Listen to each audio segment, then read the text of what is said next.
going to start right in. My name is Guy Montelione, and I think quite a number of you have been to previous sessions of this special interest group. But I am going to give a short introduction for some people who have not joined before. And so this is a special interest group organized in association with CASP, the Critical Assessment of Protein Structure Prediction. And the agenda for today is we're going to hear about some experimental methods for characterizing multiple conformational states. Professor Wah Chiu from Stanford will talk about multiple conformations with cryoEM, and Professor Martin Blackledge from Grenoble about using NMR to study particularly intrinsically disordered proteins. I think we found that the timing is a bit tight for just two presentations and discussions. And rather than cut the presentations too short, I've allocated 30 minutes each, including some questions. But then I'm going to keep the line open another 30 minutes for some open discussion for people who have time. And in future meetings, we'll just have one presentation, so there's more time for discussion. Comments in the chat are welcome, and the meeting is recorded, and the chat comments will be recorded, and we can get answers from speakers even offline later. This will be recorded and be available on YouTube. And if you want to get access to that, join the mailing list by writing to that email address there with the subject CASP SIG. And we also have a LinkedIn group to share information if you want to join that LinkedIn group. And we post papers there related to this general topic. So the vision statement is that we recognize biomolecules are not static, but they adopt a distribution of conformational states.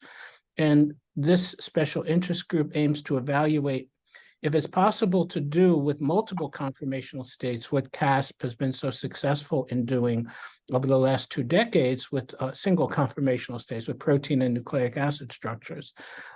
So SIG will consider developments in the field of computational biology that are anticipated and define protocols for assessing the accuracy of multiple ensemble model predictions. So we discussed both experimental methods and strengths and weaknesses, and also computational methods, AI methods, and molecular dynamics methods for modeling multiple conformational states.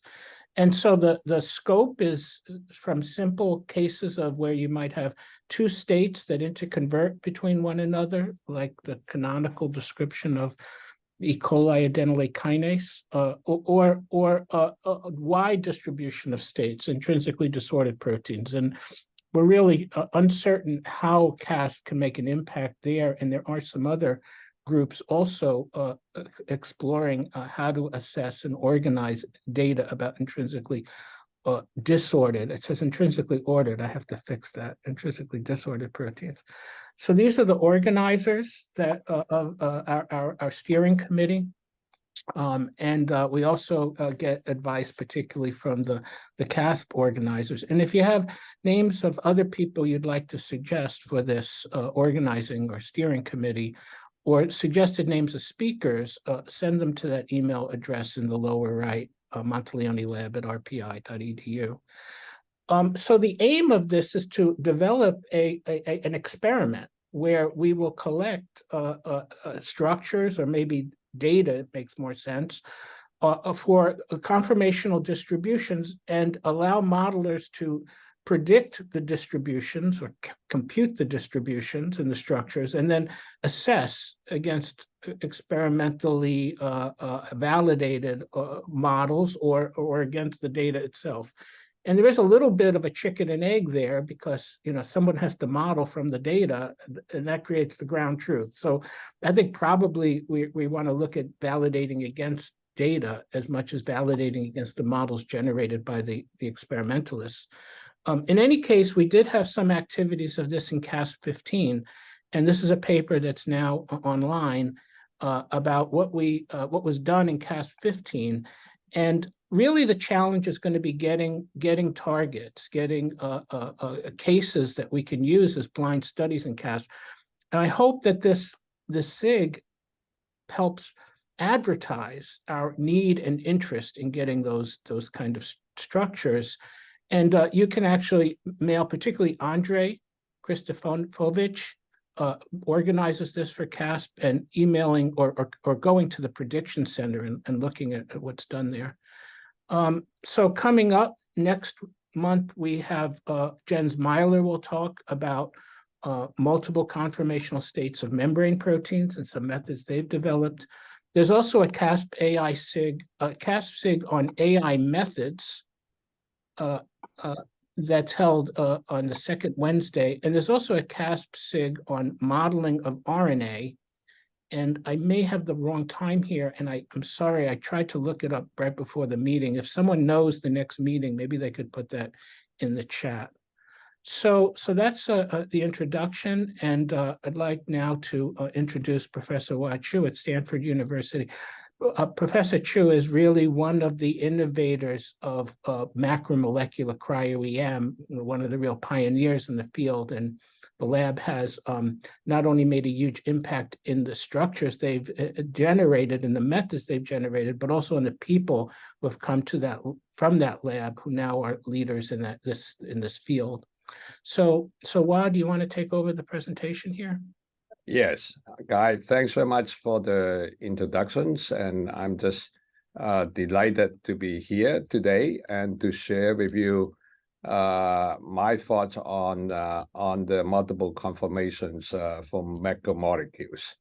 And so let me just show the slide. All right, so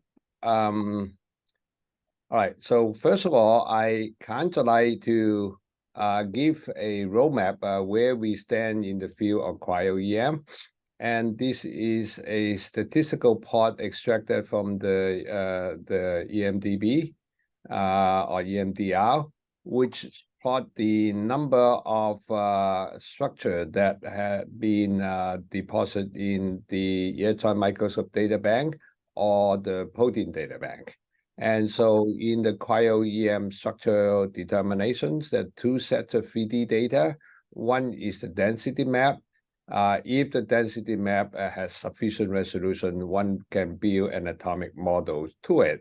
And that's why usually they are more density map than the model. So as it stood today, it has reached 30,000 structures have been archived so far since the inception of this archival process of cryo-EM structures. And among all these structures, and they ranges a different range of resolutions. I just don't have the space to plot back before the 2013, just looking at the last 10 years or so. And at the beginning, there's only a few structures that can reach 2 or 3 angstrom resolution. I think 2 or 3 angstrom level is a comfort zone for structural determination, because we can trace the backbone of proteins and also the backbone of the RNA.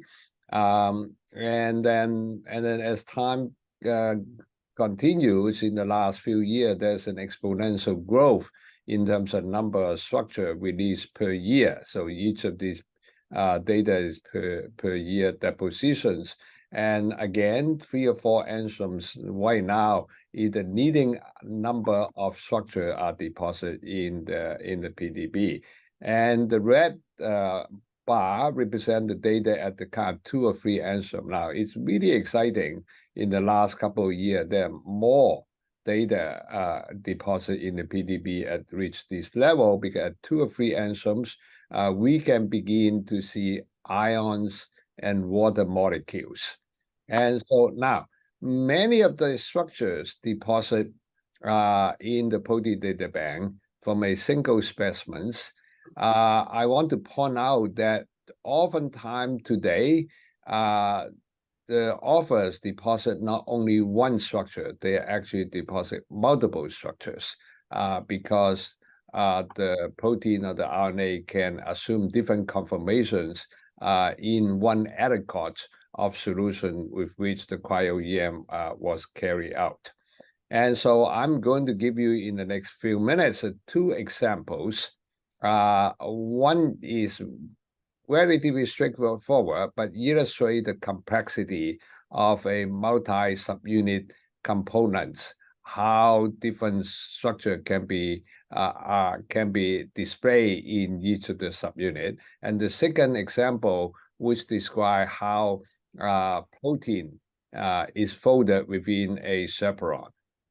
Okay, so let's go on what we have done at Stanford. We had purchased one of these expensive instruments in the 2018. We were able to solve basically more than 15 structures in a short time. So all these are better than 4 angstrom resolution, from protein machine to whole virus and viral everybody FAB complexes, channel RNA protein complexes, and RNA alone molecules.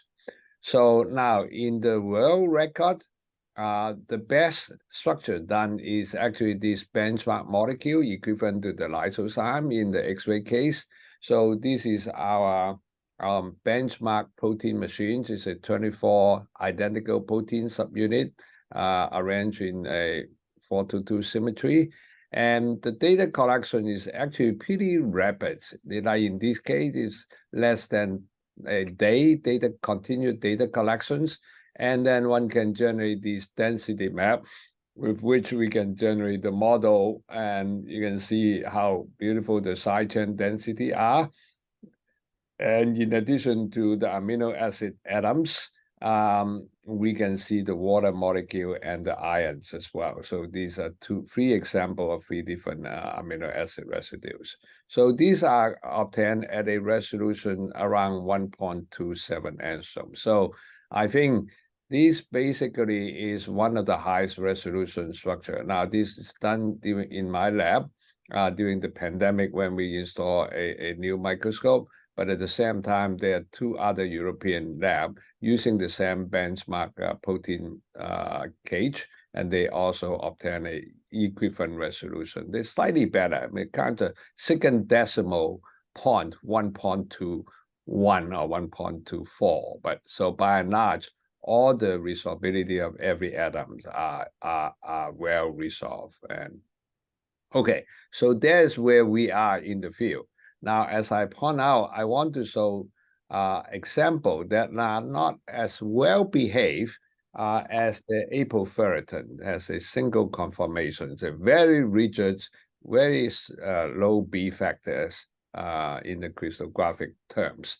Now, this is a chaperone called MMCPN that can be expressed and purify from the archae DNA. So here's a typical image of this molecule, and it is made up of 16 identical subunits. And this is an image, and the bottom one is we call 2-dimensional class averages. That means particle of the same orientation. We aligned it, we superimpose, and so how it looks in different orientations. And this is the density map looking at the sideway and looking at the top view and side view. Actually, I get reversed. It should be side view here and the top view here. And then now, since they make up of 16 identical subunits, one can trace this de novo without AlphaFold, without any X-ray structure reference. And so this was done at 2.3 angstroms. And you can see also the alpha helix is nicely resolved, including the betas, including some of the beta strand as well. And so here is the nucleotide density that in this pocket right here. So now this is done in one special chemical condition, is high ATP aluminum fluoride. So it's known biochemically that in these conditions, all these subunit will close up, okay? And that means if we lower the concentration, the subunit will be open up. Okay, the next slide shows the different conditions where is a kind of low ATP concentrations. And in this case, instead of looking at the a kind of close up, all the subunit are closed. This, you see all the subunit are open. And now this one could be resolved at a lower resolution. One of the reasons that low resolution is not because the microscope resolvability, but the conformational variation on this particle is very variable. In such a way, we have to rely on computational method to sort out different beams of subprogram of the same conformation and everything. So in looking at a single subunit, we see that they actually can assume, can display different resolutions. And this is we call resolution plot. And then the blue one is a high resolution density, and the red one is a low resolution. And this is plotted according to this rainbow color. And you can see that in this bottom region, it's very well resolved, where the apical regions, the red part with this long helix and the loop, are less resolved. So that shows quite clearly that even though we get so-called 3.9 angstrom, we put every particle to get 160,000 particles. We assume everyone is structurally identical. That's what we get. Okay, we get what we assume. That's perfectly as expected. However, the question is that really true that these 160,000 particles all the same conformation as I show here? Okay, the next couple of slides to show that is not. Okay, so here the way we do, we see employ data processing procedure in such a way that we computational chop the 16 subunit into 2 rings, X subunit in one ring, another X subunit another ring, and then we classify them. And then again, the classification procedure that has been developed in the field. Then for those of that belong to the same class, they will be aligned and put together. And in this analysis, we saw almost 50% of this particle of a single ring can assume these conformations. Okay, and when you stare at these very carefully, and they are not resolved equally, equivalently, okay, or identically. So then in our computational procedures, we adopt this 50% data set and then further subclassify it. Now each ring assembly has X subunits. So we tell the program, let's classify all these particles into 10 bits. So here is the result of the classification of computationally extracted single subunits. Okay, so you can see here, again, when you look at the average of each of the subset populations of high similarity subunits conformation, they end up to be this. Now, since we know the answer, what the structure look like in terms of at our high ATP concentration, we can fit that that model into each of this density map. And this is a fitting of the model to this density. So you can now begin to see that the apical regions actually show different conformations. And these ones seem to be more straight up, and these, as we go to the right, they seem to be all more bent down. Now, when it bend down means they are probably in a more close conformations, the apical regions of each subunit of that particular set of subunit are pointed toward the equal axis in the middle of the ring. Now, in the bottom D panel shows the model and the map at the regions where the nucleotide binding is.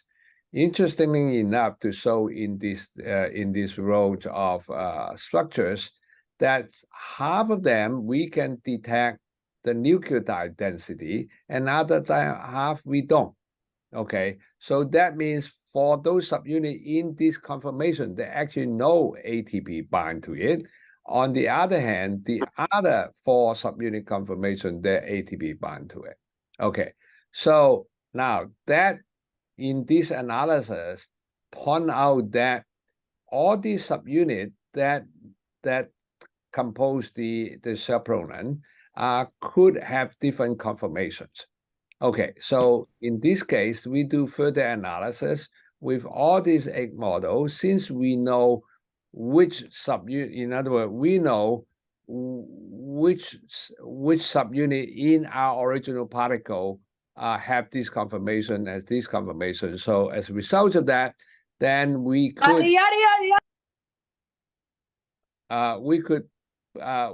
build. We can put the conformations of the subunit in each of the subunit density. So now each ring has X subunits. So I'm going to show a movie to see how one can build the atomic model. Super idle the shower room, Dominique. Let's see if you can identify who's doing that and kick them out. Cassie. Maybe you can mute that person. Yeah, thank you. Okay, so I'm showing a movie and the different subunit conformation. Now I line up all these models. You can see the differences in the apical domain in this part. They are pretty uniform among all different subunits. It's only this apical domain they can be tilted differently. And so now I am now putting each of these subunits in one particle. I'm talking about one single particle like this one, okay? And in here, then since I know which subunit comes as what structures, so this allow me to build a single atomic model for one particle. So as a result of that, we can build an atomic model for one particle, and then atomic model for the other particle, and the third and the fourth, and so on and so forth. So what I'm showing you here is, in this particular example, we can develop an atomic model one particle at a time. In other words, saying is, no two particles has identical structures. In other words, one has one pointing inward further, another not that much, and so they can have a different combinations. So here, this plot on the left bottom shows the number of ATP in each of the ring. Since we know which subunit has that conformation and also has the ATP bonded density, we find that half of these, the 5 ATP bonded subunit are the dominant, and that occupy 20% of the ring. So you can see that we can actually show, statistically speaking, that they are not fully occupied. They are mostly occupied at 5 and 6 out of the 8. Okay, so I think this example really demonstrate. Now I'm looking at the kind of top view, as you can see, you know, the yellow next to the blue, to the green, and then the gray, and then this, and then the gray, but this is blue. And so all the permutation is possible. Okay, so I think it would be really fun if any of you who are interested in the molecular dynamic to do a simulation whether this can be achieved from your simulations. Okay, so that conclude my first example. And now I think I may have a bit time. Do I have a bit time? Maybe another 5 minutes. Yes, right? Go ahead. Okay, so I like to show another example which is more complex. Okay, which is instead of archichaperone, which is a a human chaperone, which is necessary to fold the tubulin. So this is a chemical process. In the folding process, the tubulin has to be delivered by a co-chaperone, and then somehow it dump it into the one of the chamber, and then ATP has to be hydrolyzed, not only bound, but hydrolyzed, and then hydrolysis take place.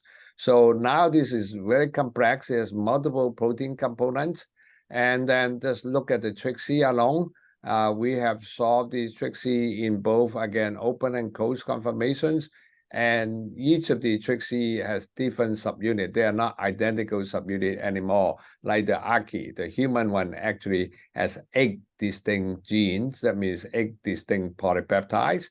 And then each of them have similar structure, but not identical. Again, the ATP binding are in here. So what I want to show you is when we're looking at this, how the tubulin is folded inside. Now, Everson suggests that the sequence will dictate how this is folded, but it turned out to be a bit more complicated than that in the folding process. So when we are in these conformations, these chemical reactions, we see 2 states. And within one state, we see some density open, and then this density is unrecognizable protein density in the middle of the 2 ring, but some subpopulations of them has some density at the corner. So based on this, we do assigned classification. We were able to delineate basically 4 different conformations. Some has an N termini of only the tubulin, some have N and C termini, some have the middle regions, and some of the core regions. So we're able to resolve that. In other words, in one populations of the map, when we look at this, it's not recognizable to be a fully folded tubulin, but there some secondary structural element could be recognized. But until we sort that out, we can actually build that. I just want to have time to show you a couple of the movie. So this is the one state. And it turned out this is the end state from 1 to 170 amino acid. And then that turned out this one lean against the wall of the subunit 6 and 8. And then that's interesting enough. At the C termini and the E hook are connected to subunit 1 and 4. And these density have never been observed in the protein data bank. The rest of the tubulin has been known, but not these particular C termini. So in the state 2, and then the C domain get folded, but it's turned out the second folding intermediate we capture is not just a contiguously adjacent to the first part is folded. Some is next to it, some is the far end at the C termini. And in this case, the Michael-Rossmann fold is actually completed in this state. And then the third one is the most interesting one, because that is actually, we can detect the GTP binded state, because in our reaction, we have a GTP in there. And there is additional density we see this.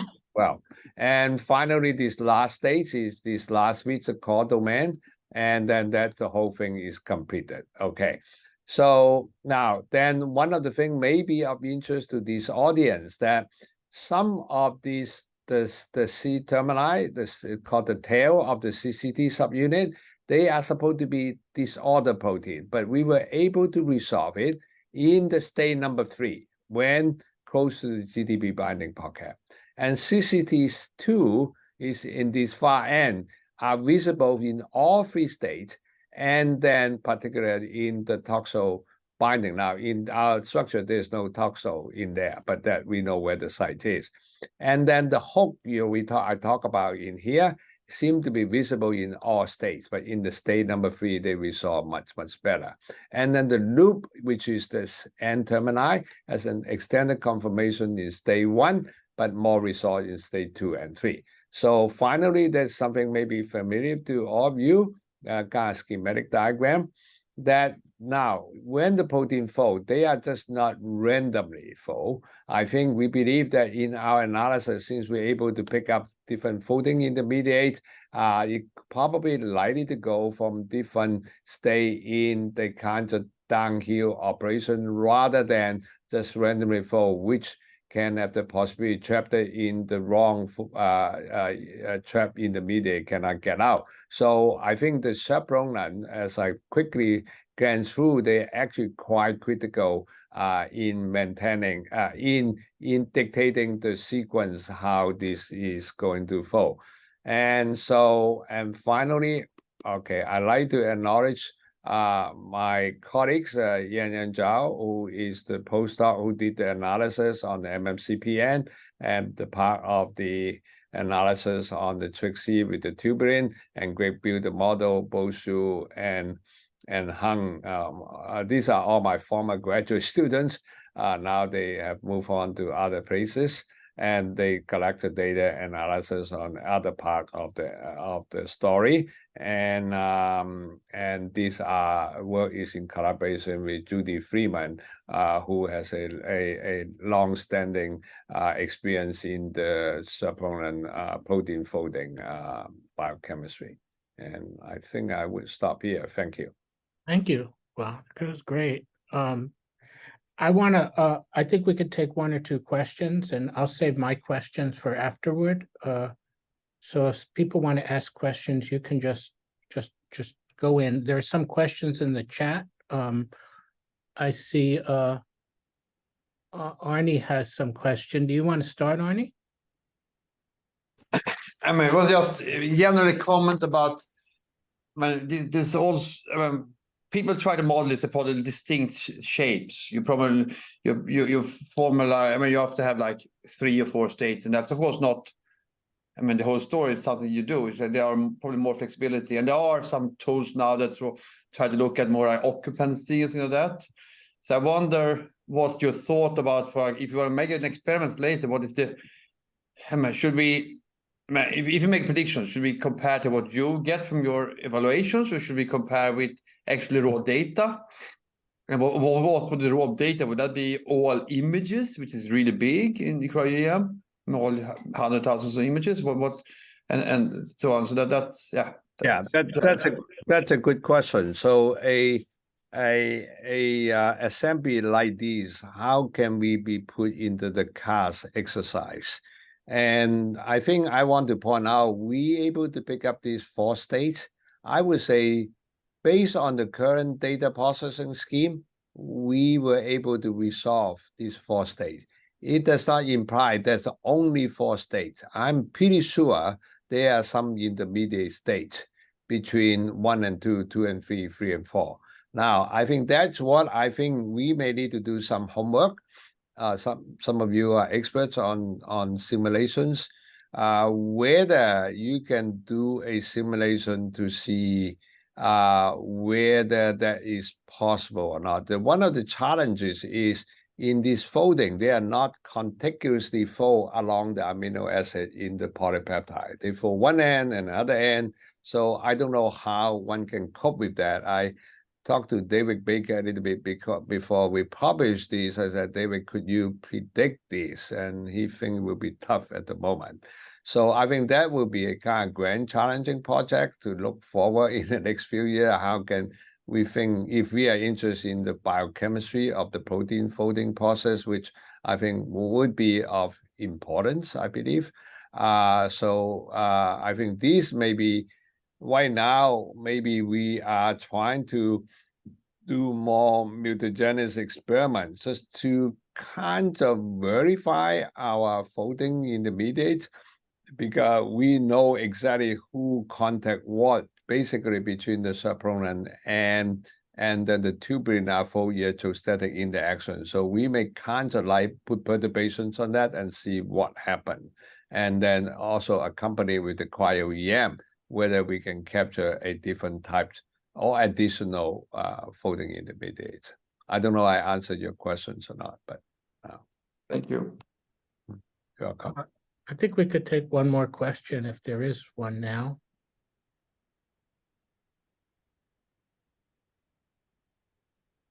I mean, one important question. Oh, Klaus, go ahead, Klaus. Yes, hello, I'm Klaus Seidel from Düsseldorf. I have a question. The structures that you have shown where you had heterogeneities, maybe your first example, what is the yield? Let's say, how many particles did you use and how many did you sort out? Is it now really 100% of all your particles? Or is it still just a subset? It is only a subset. That's an extremely good question. And thing that I didn't go into the detail, I would say everybody now in the field, we start say a million particle, and then using some of the existing software, we throw away a lot, and we only extract those which we recognize some high resolution feature, and we get that and we beat the hell out of it. So which I think is very biased. As a result of that, we cannot estimate the species in each of the states. I think that's what you're after, or maybe therefore my question would be whether, let's say, a rule in your community that you stated that say, okay, you resolved, let's say 20% or 50%, and the others not, and that not the people think, okay, this is it because it's so beautiful, so that there's maybe 50% other particles which are more disordered. This, to convey that is very important. I agree with you. I agree with you 100%. I did all the criminal activity to show only the beautiful thing. I realize that. Okay. And what I am struggling is the existing software. I either put all the beautiful thing in the closet or just publish it, right? So as you know, the reality, I need to publish. But I think that exciting thing, I talked to Guy before we started, there are some artificial intelligence procedures. Then I can look at the conformation per particle, okay? And then you can put the thing in the so-called latent space and then sort it out that way. So now then we can kind of get continuum motions on that.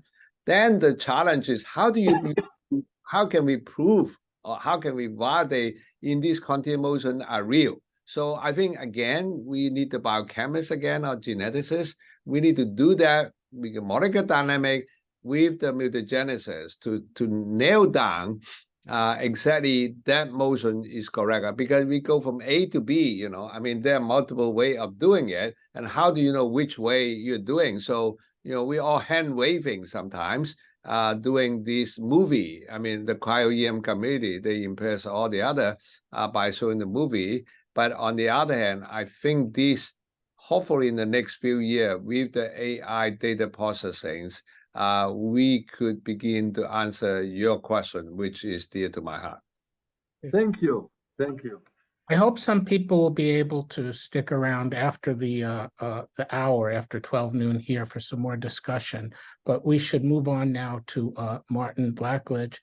So Martin is really one of the pioneers in the area of studying intrinsically disordered proteins. Actually, the lab used some different methods, but they've made particularly high impact using NMR, developing the techniques and exploring some very important biological systems. So Martin, do you want to go ahead? Yeah. That's fine. That's good. Okay, thank you. You're probably just humoring me, but anyway. It's nice. No, it looks fine. It looks good. Okay, I'm very sorry about that. Slight dysfunction this end. Transatlantic stuff, and I'll let you know. Okay, so yeah, I'm going to talk to you about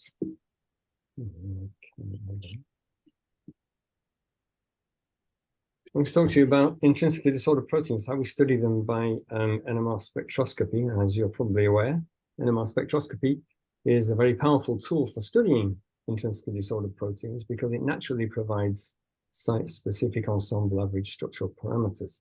And we and others have spent a good deal of time, let's say over the last 15, 20 years, trying to develop calibrated approaches to see how well we can do to describe the free energy landscape of intrinsically disordered proteins or partially disordered proteins, and also to develop approaches to try and understand their dynamics. So I'll try and talk a little bit about both of these approaches. And some of this will be it will be routine stuff for some of you, so I hope Guy isn't going to get too bored. But I just want to explain something a little bit about NMR, because NMR dynamics actually dictates the interpretation of all NMR data. So on the left-hand side of this plot, you can see fast motions. You probably all know we can measure relaxation, spin relaxation. This gives us information about motions on tens of picoseconds, tens of nanosecond timescales, which can be extremely important for understanding function. And at the other end of this timescale, in the so-called slow exchange regime, if we have two conformations and they're exchanging on timescales which are much slower than their difference in chemical shift in Hertz, that's also a timescale, so this is useful, and then we can study them separately. And as the exchange rate between them gets faster, then they do something horrible, which we might come back to later. And then eventually they go into the fast exchange regime. And this peak here, which is essentially equivalent to all of these 300 peaks of this 300 amino acid intrinsically disordered protein, this is a fast exchange peak, which is reporting on all of the conformations which are exchanging on timescales faster than their differences in chemical shifts, which in this, let's call this milliseconds to microseconds. So this means that each one of these peaks, which of course corresponds to an NH pair in our intrinsically disordered protein, is reporting on ensemble average parameters, reporting on an astronomical number of conformations. Okay, fortunately, we can measure a lot of experimental data using NMR spectroscopy. So this gives us a number of different perspectives to look at these dynamics. So the first thing we measure when we measure NMR is the chemical shift, and the chemical shift is very sensitive to the secondary structure, and therefore we can see how well we can do to map the local Ramachandran propensities, for example, on the basis of different chemical shifts, carbon, nitrogen, and proton. And we can also measure long-range interactions. So this, by intervening a little bit, by mutating one of our native amino acids for a cysteine and attaching a paramagnetic probe, then we can see paramagnetic effects that appear throughout the protein, and therefore give us information about the distance distribution over the ensemble with respect to the observed spin and the paramagnetic probe that we attach to the cysteine. And we can measure other parameters, which I won't go into too much detail, but these are so-called residual dipolar couplings. We dissolve our protein in a highly dilute liquid crystal, and this gives us orientational information about the angular averaging properties of bond vectors. This actually gives us local and long-range information. Now, in order to, we'd like to be able to describe the conformational dynamics of intrinsically disordered proteins using an elegant equation. This is unfortunately very complicated because they're highly complex and heteropolymers, and therefore we tend to turn to numerical approaches. And one way of doing this is to try and sample available space of Ramachandran space using so-called statistical coil models. So I don't probably need to explain to this audience what a statistical coil model is, but this can be, for example, developed by the highest resolution PDB structures. We take out all of the secondary structure, all of the neighboring secondary residues, which may be mistakenly have been assigned to loops, but are actually in secondary structure. And then we have something left, which is basically everything else. And then we can bin these in amino acid type potential wells. And on the basis of this, we can then calculate conformers, a number of different conformers. And because we understand the averaging properties of NMR parameters, we can average them over the ensemble in the most appropriate way. This is an example for residual dipolar couplings for every copy of the ensemble, which will of course be as close to astronomical as we can get. We will calculate these different parameters, be they chemical shifts, residual dipolar couplings, paramagnetic broadening effects, small angle X-ray scattering, or single molecule threats. Okay. And then, of course, we need to average those in the appropriate way. And as I say, and this is an important aspect, I think, for me. I came to biomolecules from physics. And what I like about NMR is that we understand the averaging processes very well. And so we can in principle, simulate any conformational sampling regime that we would like to imagine. These are some examples of residual dipolar couplings. When we started in this field, which was nearly 20 years ago now, we basically had a disordered domain of a two-domain protein. We'd measured residual dipolar couplings. We saw some kind of structure in this. I think the experimental values are shown in blue. The folded domain also has structure. That's because there are helices. We wondered if this structure might mean something, so we just simulated what you would expect from a statistical coil. That's why we built the statistical coil. It turns out that, it's not a fit, but actually there's some reproduction. And then we applied the same algorithm to other people's residual dipolar couplings where they'd looked at urea denatured proteins, which in principle shouldn't have any structure, and what had previously appeared to be noise actually had some structure. This is because different amino acids sample conformational space in different ways.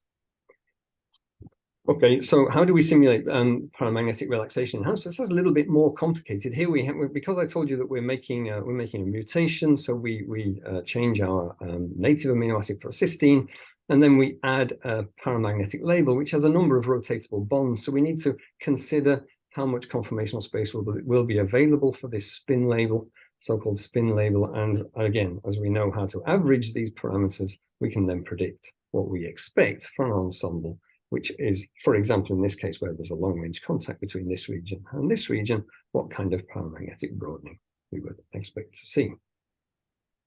Okay, and on the basis of this, we developed an algorithm, which is called flexible Meccano, which we then, we actually wrote a graphical interface. So you can define any conformational sampling regime you would like to, and then you can see what kind of experimental values you would expect on the basis of this. And this gives you some kind of idea precisely how conformational sampling is affecting experimental parameters. If this makes any sense. Of course, this isn't really what we want to do, is it? We actually want to use the experimental data to understand the conformational space of each system that we're interested in, and hopefully not every one of these will be just a disordered polymer. Hopefully the sequence is actually coding for something specific and that has something to do with function. So we need to be ready for that. And there are many different ways of trying to use ensemble approaches. So some of them are MD based. We don't really use these, although there are some very powerful approaches using either long MD simulations with no restraints, restrained MD replica exchange. Our approach is rather to use a sample and select approach. So we broadly sample conformational space as broadly as we can. So we get to as close to astronomical as we can, which is of course nowhere near, but hopefully we're linearly sampling conformational space. That means that we may not be oversampling the edges of conformational space, but we're hopefully not undersampling either. And then we use the experimental data to then develop sub-ensembles, proposed sub-ensembles, which will hopefully then be equivalent in terms of biophysical parameters, because they're all in agreement with the experimental data, but fundamentally different because they have different members, but their biophysical characteristics with respect to the experimental data will be the same. We can measure these in terms of long-range structure and local conformational sampling along the backbone in terms of free energy landscapes for each amino acid.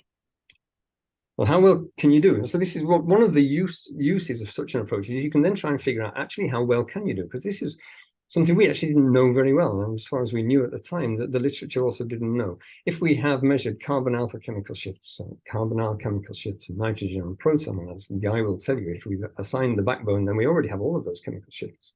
We've measured, if we're lucky enough to measure some residual dipole couplings, how do we expect these to change over Ramachandran space? And as you can see, they all have very different dependencies.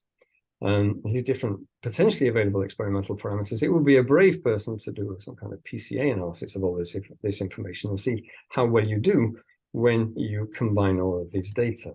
It's easier, if you like, to do a numerical simulation, which is another thing that we can do with this kind of approach. So here we've taken target conformational sampling of a peptide, which either is statistical coil, shown in green, oversamples the alpha helical region of Ramachandran space. I'm assuming everybody knows what the Ramachandran space is. I should probably have introduced this.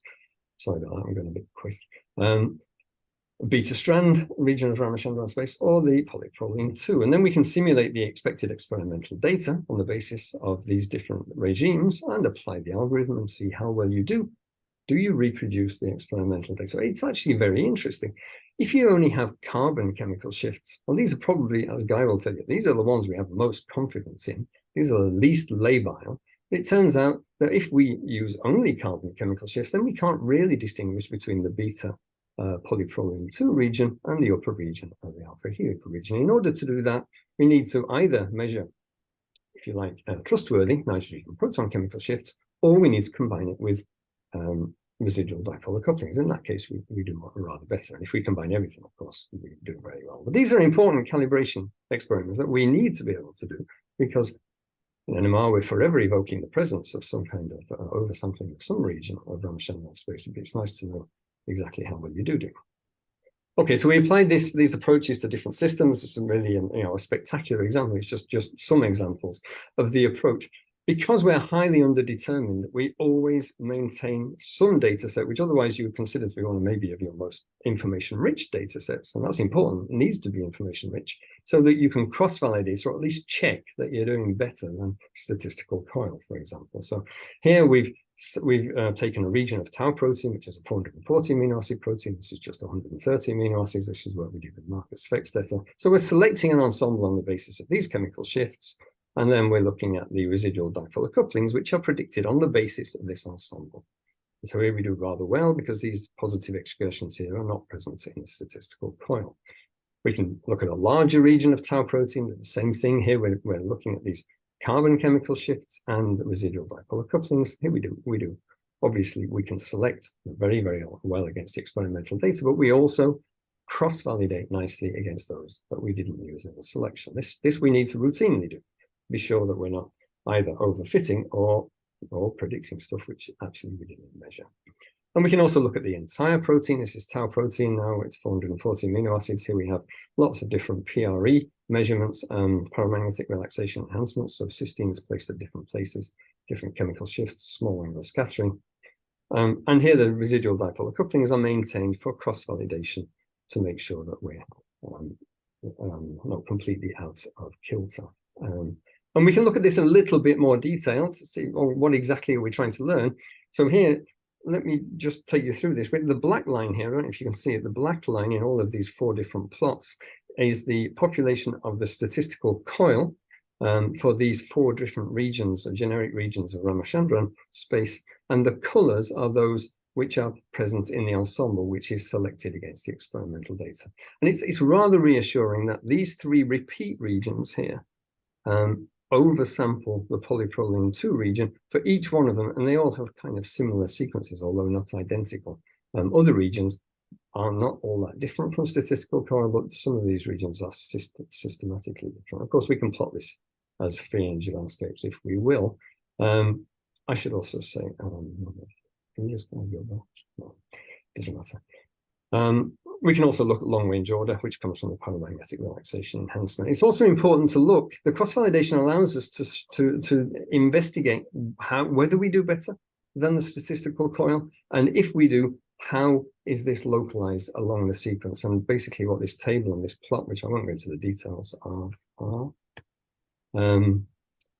what this basically tells us is that we get a systematic improvement over statistical COIL in regions where there's modified conformational sampling, which is essentially what we would expect, but it's a good idea to check to make sure that you're not overfitting.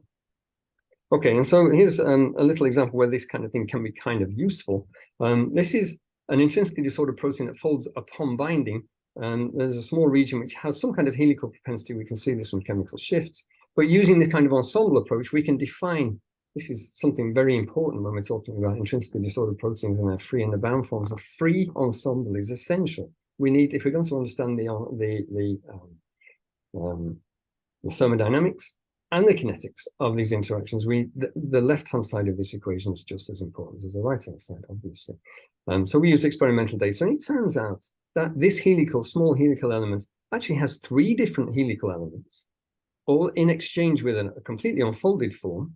This comes directly from the experimental data, uniquely from the experimental data, I should say. It turns out that each one of these helices is preceded by a so-called end-capping motif amino acid, either an aspartic acid or a serine. So, in fact, Alan First would probably have predicted this with Luis Serrano in 1985 from CD. But in fact, it's nice to see that actually NMR also picks this up. Okay, so we want to know, does this ensemble here have any relation to the bound form? Is it important? Is it important to know this? And of course, the best thing to do, as you all know, we add the partner and then we start looking at the impact on the spectrum. Unfortunately, our peaks, which are involved in the interaction, all of those regions in the helical, all of those residues in the helical region have broadened. And the reason they're broadened is because they're in this weird exchange region, as I mentioned in the first slide. That's because the exchange between the free and the bound form is on the same timescale as the chemical shift difference between the free and the bound form. And okay, well, you can't measure something on nothing. Well, actually, if you just add a little bit of the partner, you get this broadening, and then you can do very clever experiments, which I won't explain, called CPMG relaxation dispersion, which allow us to look at the very weakly populated form, which is giving us information about the molecular origin of this broadening mechanism. This gives us information about the structure by the chemical shift, the kinetics by the exchange rate, and the thermodynamics by the populations. So we can measure this throughout the protein. We can measure it for carbon-13, for nitrogen, and for proton. We can measure it at different titration mixtures to make sure everything's making sense. We can measure it from the other side of the other protein. It turns out that there are some intrinsic breathing motions on the surface of the other protein. This is very interesting to know as well. We can put all of this information together. It turns out we need to fit to a three-state exchange model. And the three-state exchange model really phase separates, if you like, into two steps. The first step tells us that this helix, which is this helical region, one of the four helices, or the four populations, which is present in the free state ensemble, this is selected in the initial interaction, and so the chemical shift difference corresponds to selection of uniquely this one. And in the second step, we have some kind of sliding on the surface of the partner to find the docking. So this is some kind of encounter trajectory. We call this conformational funneling. It's basically funneling one of these substates, which we wouldn't have known about unless we'd used ensemble approaches. This is on the surface, it slides on the surface, and then eventually binds, and actually at the same rate as the intrinsic dynamics which are occurring on the surface of the partner protein, which is rather reassuring. Okay, so the interaction is regulated by the intrinsic free state dynamics of both proteins. We need to understand this, otherwise we would have no idea what's going on. Okay, and I'm just going to finish. I think I've got 3 or 4 slides. Do I have time for 3 or 4 slides, Guy? Hopefully. Yes, go ahead. Okay, this is if you like the other end of the free energy landscape is all very well. We would like to know about the kinetics and the interconversion rates between these different substates. This is really also very important. And in fact, I mentioned it in the first slide, didn't expect anybody to understand what I said really, but we measure NMR relaxation, tells us about picosecond, nanosecond motions. In fact, it tells us about the reorientational properties of NH bond vectors distributed throughout the protein. We can measure these and it gives us information. Some relaxation rates gives us information about nanosecond motions, tens of nanosecond motions, or hundreds of picoseconds. If we measure these at different magnetic field strengths, then we get even more information. We can combine all this information. We can also measure them at different temperatures, because of course the spectrometer is very easy to change the temperature in the spectrometer, so why wouldn't you? So we measure this for a range of temperatures.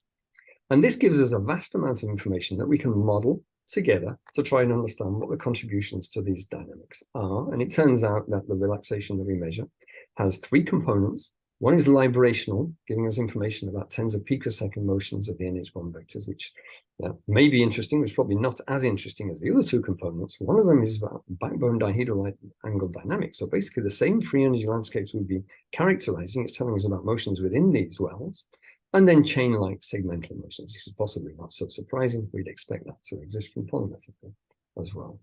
So we have this self-consistent data set, lots of data, to reporting on dynamics over 2 to 3 orders of magnitude. We'd like to simulate this. So we use state-of-the-art MD simulation, force field, at the state-of-the-art simulation at the time. I think we used 6 microseconds here. Well, suffice to say, using AMBER FF99 SPI of the NTIP4P 2005, we didn't do very well in reproducing those experimental data. And we did a lot of tests and a lot of analysis of why we weren't doing well. And it turns out that this is because of, if you like, sampling. It's a sampling of rare events. And essentially what we need to do is we need to divide up our long simulation, or preferably do lots of different simulations, taking each time a member of the free energy landscape ensemble and running MD simulations which are long enough to reproduce the experimental data. We know at what time the correlation function quenches because we have NMR relaxation data. This is a great advantage. So it's guided by experiment. So we know we don't have to go any further than 150 nanoseconds in this case. We can do a large number of these, let's say 50 or 100 of these trajectories. And then we can match them to an experimental relaxation rate and see what that ensemble of trajectories looks like, because that's actually mimicking the true ensemble averaging. So each one of these proteins in our IDP ensemble is dynamic, and we would like to know, if it's in a more compact form at some stage, it may have different dynamics than if it's in a more extended form. So in fact, we need to take that into consideration. It's not surprising we need to. Okay, so this is just one relaxation rate of those 16 I was showing you before. Now we're matching our ensemble against this, and here this gives us a good reproduction. It's not surprising, it's the active data. But then we have 15 others that we can then compare with that ensemble of trajectories. They haven't been fitted, they're just there to test, to see, to cross-validate, to see whether we're actually doing anything useful. And as you can see, the red reproduction of data is actually quite good. We can check to see which of the rates we should, this is a detail, that's the details, which rate is the best to use. I can discuss that afterwards if anybody's interested. We can make sure that the chemical shifts, so the free energy landscape is not modulated by comparing to chemical shifts and by small angle scattering. That's also a good idea. This then gives us an ensemble averaged angular correlation function, which is very well behaved. We can deconvolute this into what we consider to be different geometric modes. I won't go into too much detail there. And then we can apply this, which is what we're currently doing now, applying these kind of approaches to look either at the intrinsic dynamics of IDPs and their temperature dependence, the modulation of the dynamics of IDPs as a function of complexity of the medium all the way to the cell. So here, looking at inert crowders, but also inside cells. And finally, an article which has just come out in JAX, which studies IDP dynamics in condensates using both MD and NMR relaxation. So I would like to thank the people that did or contributed to all of this work. I'd like to also mention the groups of Malene Jensen and Sigrid Millis, who were both in the group when we were developing a lot of these methodologies. Sigrid's now in Berlin. Malene has her own group in the Institute, but at the time she was developing a lot of these approaches. Well, I won't get into all of the details. The people who did this work are mentioned here. I'd like to thank you for your attention. If you know anyone who might be interested, we have some positions open. Thank you. Well, that was really beautiful. Thank you so much, Martin. And it was actually both, introductory and then showing important examples. And I think you illustrated why dynamic structure in intrinsically disordered systems is very important to biophysics and biology. I want to start with the question, and I hope people can stick around a little while. I hope, Wah, that you can stick around a few minutes too for questions. Sure. Thanks. Like I say, in the future, we'll probably have one presentation per meeting, so it can stick to an hour. But these are both great and very relevant to what we're trying to do. And I wanted to ask Martin the same question that Arnie was asking Wah, which is, how would we do this in a CASP experiment? And in particular, CASP has had some experiments where we do data-guided modeling. And maybe that's a direction. It's very difficult because some of the people who are most expert in prediction don't really understand how to use the data for guiding modeling. And so that's a whole challenge. One idea is that we just do free modeling, modeling without data, and then validate against experimental data. And it goes to the question, do we validate against data or do we validate against models? So what do you think of this? I mean, imagine that we have a protein and someone has made measurements and then we release that sequence to the community as a intrinsically disordered target and ask them to calculate distributions of conformations and then try to assess that by how well an expert takes those ensembles and back calculate. I see one problem is populations, right? Yes. But what do you think of that? But it's part of the target. I mean, populations is part of the answer. So I think populations do need to be taken into consideration, I guess. You have to in principle, sorry? Yeah, you have to get both the structures and the populations right to do a good job. In principle. Exactly. Yeah. Yeah, I don't have I mean, first of all, I should have prepared, because I should have realized you were going to ask me this question. I haven't prepared a very intelligent answer, I'm afraid. So my answer would be, in principle, it's perfectly possible. And in fact, we've been working on IDPs now for quite a long time. So we don't have, we're not doing omics. But we do have quite a lot, and I think the NMR field does have quite a lot, and therefore there are questions that you could fundamentally ask just about the experimental data on the primary sequence. Then the question is, so your question is, do we take, what are the correlations, and if we just make no assumptions, what kind of correlations can we draw from Your question is rather, you're talking about an isolated intrinsically disordered protein. I would put the bar higher. I would maybe say either linkers between folded domains, which are maybe easier to it's maybe easier to estimate the veracity of any models. Multi-domain proteins where intrinsically disordered domains are terminal for these complex architectures.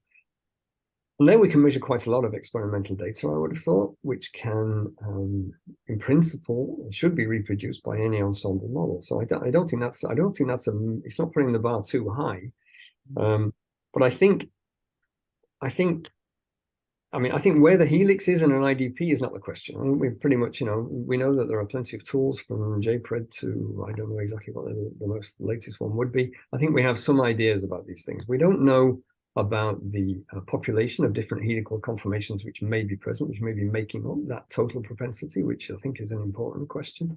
But I think more specifically, if you have a multi-domain protein where the dynamic conformational sampling of the two folded domains is really defined by the real nature, the true nature of the linker between those two, then I think you need to get that quite precise.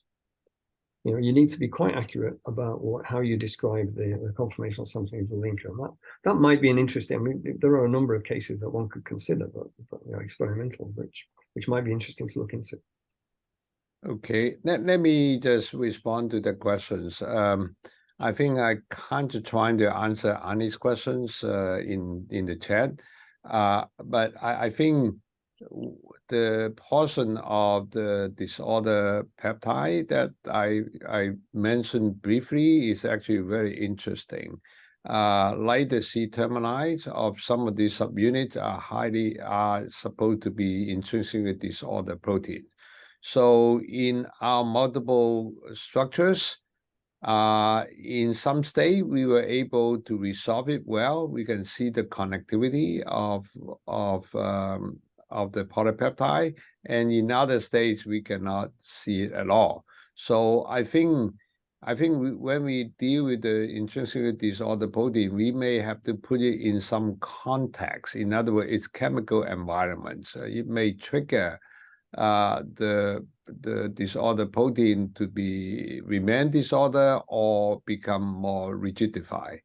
And so I think it would be interesting to look at those structures. Those regions with density, because from what Annie has suggested, I think I can start thinking about whether we can make an estimate of the numbers, the percentage of the particle that we are analyzing in that substate. How many of them are displaying certain conformations? So we may be able to get a kind of spectrums of conformations on the disorder protein. And I think that's another way of thinking about it. Well, has that been done? Have people tried to fit disorder on wide distribution? I mean, you showed actually fitting something like a dozen different conformations to class averages, but if you have hundreds of conformations that contribute, like a disordered system, has that been done, or could that be done with density, with cryo-EM data? I think right now there may be some set of data one can think about the question you pose. I don't think it has been done exhaustively. So we have been trying to do another exercise. Say, if I see a density in my 3D map in a tomogram in cell, I don't know what that protein is. So I went to the AlphaFold to predict, all possible conformation and get the AlphaFold to, with all this model and fit that to the density. We think that's a unique protein. We are doing that. But on the other hand, we could probably, because in that particular, there are 8,000 proteomes. There's a lot of calculation. So I think potentially one could refine itself with additional constraints from the density map. particularly we can detect their secondary structural features like alpha helices or things like that. And I think that, I mean, there are a couple of systems have partial information, but not high enough for us to put our fingers on. So whether using the prediction can shed some light in those kinds of data, that I think would be very interesting. I would like people to just jump in and ask questions. Turn on your screen and ask. And these are some ideas of questions. I will ask one point to move it along, which is, while you talked about cryo-EM resolution, and you pointed out that in a cryo-EM structure, the resolution is variable across the structure.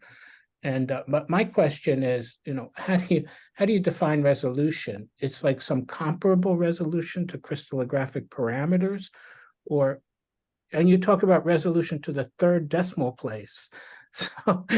So how do you define the cryo-EM resolution?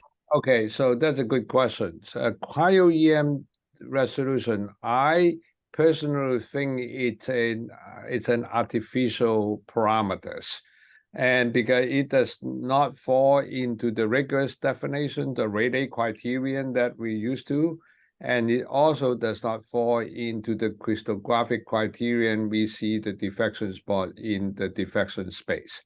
Okay, the cryo-EM resolution is defined as a way that we have, say, 1 million particles in our raw data set, and we split that into half randomly, and we calculate one map with 500,000 particles, another map with 500,000 particles, and then we compare the two maps and calculate we call Fourier cell correlations. And then what we are measuring is the agreement from two independent sets of data. Okay, that's how we define. So we recently introduced another parameter called Q-score, which is, qualitatively speaking, is a measure of the resolvability of the density.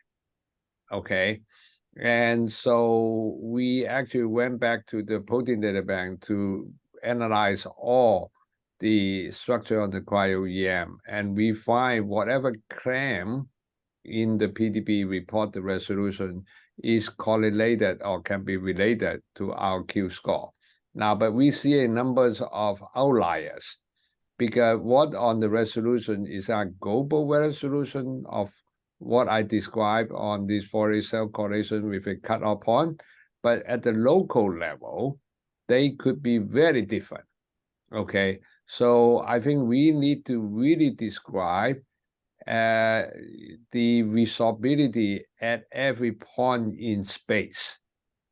Okay, so when we talk about the disorder peptides in one of the long polypeptides, and we are talking about that specific region, maybe 20 residue or 10 residues. Okay, I mean, that is the point of interest, because that could be significant in terms of the folding process in the example I cite, or some of them may be involved in some biochemical reaction with the ligands or in response to external stimuli with ions and other things.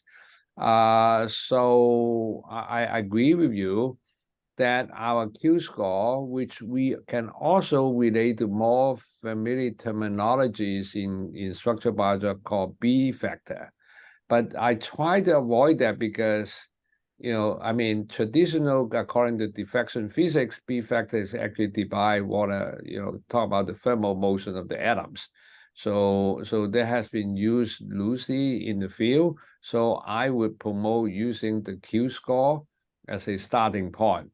But if we can relate it to the flexibility, recently we have done experiment with David Case together on some RNA, which we compute the RMS flexibility, RMSF parameter. The region that has a poor a high RMSF would be equivalent to our pool Q score. So I think, their correlation the molecular dynamics simulation, so-called flexibility, to our Q-score parameter as well. And there are related things done with collections of structures determined by NMR data and determining RMS fluctuation. It's a very similar idea there. I saw Arnie had his hand raised, I think. Arnie, are you there?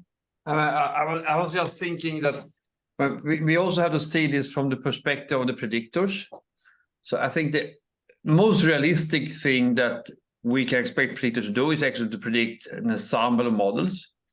So like 100 models that should represent an ensemble or something like that. And the question is, would that be possible to evaluate if some ensemble is better than another one? And I guess, unfortunately, it would be very correlated to how good the predictions are. So I guess we have to do, so if anybody, even if you have a good ensemble method, but the predictions are bad, they're going to get bad scores. But would there be any way to evaluate that with both cryoEM and NMR? I think it will be, to me, it will be very interesting that there's some collaboration between your community and some of the cryoEM community address your questions. You see, because there's a disjoint right here that in our community, I'm not sure who will be engaging in thinking about the simulation data. And I am very impressed by what Martin talked about, this multiple confirmation. I've been talking to the people in PDB. How do I deposit my multiple confirmation? I mean, there's no infrastructure for me to deposit, I mean, I have, say, 100,000 particles, 100,000 structures, right? I mean, it will be overwhelm the system and how we annotate it and how people can utilize it. So I think, to me, it would be interesting, some of you and some of the cryoEM community form an alliance in addressing, say, a couple of benchmark system to demonstrate how this is done, because the NMR field, pioneered this, which the X-ray guy, okay, you're not really solving any structure, but I disagree.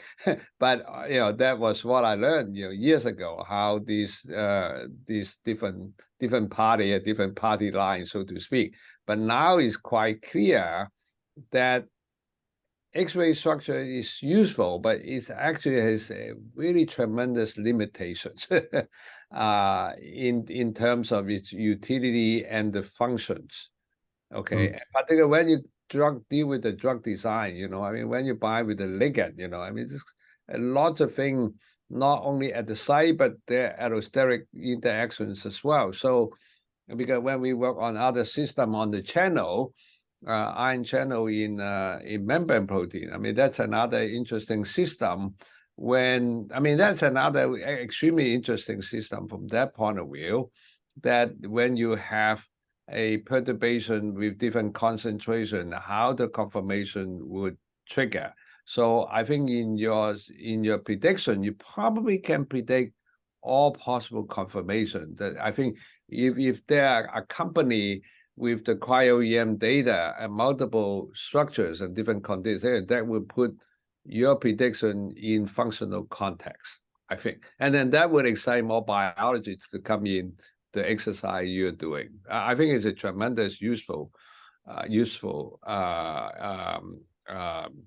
endeavor, but the question, how do you get the biochemists buy-in? To get your field to propel the next step is to get the community to buy in. It's not only a few of you can do, but I mean, it would have some impact in the fundamental. Yeah. I think my answer to Anna's question is yeah, this is perfectly possible, and I mean there are some technical details one would have to address, but this is easy to address them. For example, some ensemble approaches propose weights for different conformations, which are of course associated with populations. Others, which ours is one, we just determine the optimum size of the sub-ensemble on the basis of the information content. And once you've done that, if you require something with the same biophysical properties to be sampled 50% of the time, then the algorithm is capable of doing that and will do that. And therefore this is kind of taken care of. It makes in our hands, it makes cross-validation easier because there are fewer steps, and it means that you can do more rigorous statistics on the error bars of your analysis. But you know, there's no unique way of doing this. But by all means, you know, if different ensembles were provided and experimental data which had not been seen were available, then this is trivial to validate against those experimental data. So I mean, this is perfectly possible, and you know, one could consider putting the bar a bit higher. Say, okay, let's take an IDP where we know post-translational modification is important. So let's see what happens and whether we can predict what happens when it's hyperphosphorylated, for example, with respect to its non-phosphorylated form. These are all things which can be very easily tested, and NMR is very sensitive to tell you what goes on when this happens. So, and so is small angle scattering, and so are plenty of other techniques like single molecule FRET. So I think it's perfectly feasible. Exactly what the optimum targets are, I don't know. I mean, I'd have to think about it. You probably want information-rich targets, but the question then is, how do you identify them? Yeah, and how do you generate the data for CASP? Because generally it's donated data. It would be nice if we had a lab to generate data. Yeah. But I want to comment on this question about assessment, and from an assessor point of view, if I look at what Wah presented, and then I have some distribution of conformations that were predicted, I can ask, among those distributions, do I see the states that Wah sees experimentally? I could ask, maybe a predictor gets some of them, but not other ones. On the other hand, to do the ensemble averaged measurement, you need to also get the populations. And you're absolutely right, Martin, that is the game. That's what you want in the end, but it's another level of challenge. And I think at the moment, for the most part, particularly the AI methods, they seem to be getting interesting alternative states, some of which are true to nature, but the populations, there's not really any, there's no evidence that populations are correct. Arnie, do you want to comment on that? What are your thoughts about that? I don't really know. I mean, I don't really. Yeah. Okay. I mean, it's going to be, of course, the problems are some. One of the problems from predictor point of view is that everything is also environment dependent. Like it's like we are not normally dealing with that, but that's certainly somehow, I guess, the best methods for people, for like MD people or that. But I think that's something we should deal with. So I think it's even a few examples and trial next time would be a start. I mean, sure, there will be some problems that people will do, but maybe we need to start somewhere. So it's, I mean, not too many examples, but a handful where we can get experimental data. That would be really good, I think. I mean, you know, if we can certainly propose our services if the experimental data are tractable. If the IDP isn't 450 amino acids, so I don't want to put somebody on an assignment. But you know, stuff that's 150, 200 amino acids, you know, this can be assigned relatively quickly, as long as as soon as you know it gives decent spectra. You know, this is actually, I think, one of my abiding regrets is that NMR is actually capable of producing a massive amount of experimental data on intrinsically disordered proteins. We all tend to work on what we've got time to work on. We work on biologically and medically important problems, and therefore that's what takes up our time. But actually something which, I know I'm not supposed to say stuff like this, and I wasn't maybe the most enthusiastic at the time, but something which resembles structural genomics approaches, but to backbone assign and measure relaxation in a very large number of IDPs. This, in terms of AI, would be extremely useful in the future. And it's perfectly tractable. It's perfectly tractable. It's not like assigning a 200 amino acid folded protein, as Guy will confirm. I think the experiments are rapid and the analysis is rapid. So, but there is a lot of disorder, phase transition proteins that there are methods. McCleston, Lindorff Larsen has methods to predict it, and the simulations like that. These are probably harder, I think, for this community to handle because they're really not structured. But Yeah. I think it's super important. But I would suggest that we take, I mean, that's not probably what we start with because Okay. maybe just because the community structure are not ready to deal with it. But if we had something like that, I mean, that's probably some biologically more important.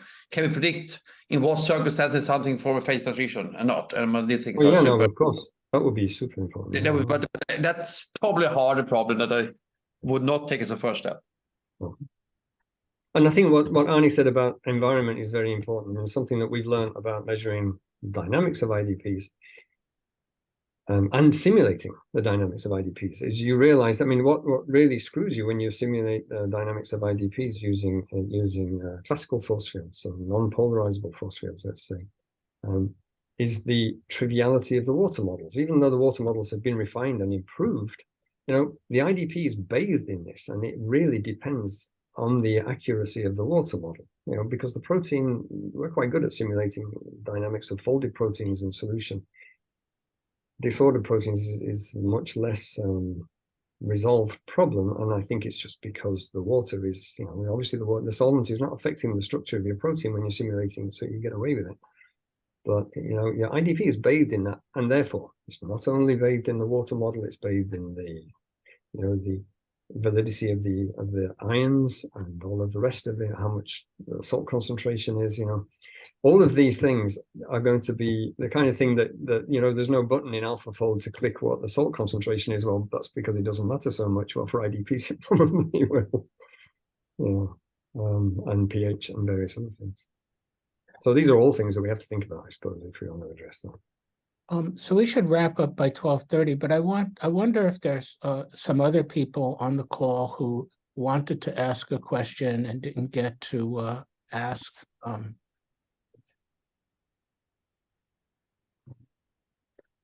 Okay.